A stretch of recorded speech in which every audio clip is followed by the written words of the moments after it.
Hi, it's Michelle again. So today's lesson, what do brown rice and baking powder have in common? Find out.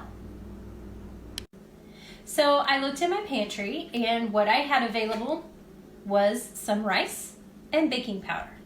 So if you're looking for something to do with your children today, because it's a nice rainy day, pour out some extra rice like this and you can draw letters,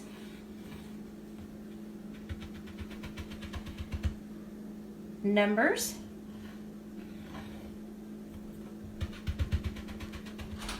shapes, just whatever your child would like to do.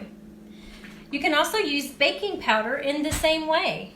Baking powder, gently press it out because otherwise it creates a cloud of powdery dust and you really don't want to breathe that in. So just gently pat it out and you can do the same thing. Letters, numbers,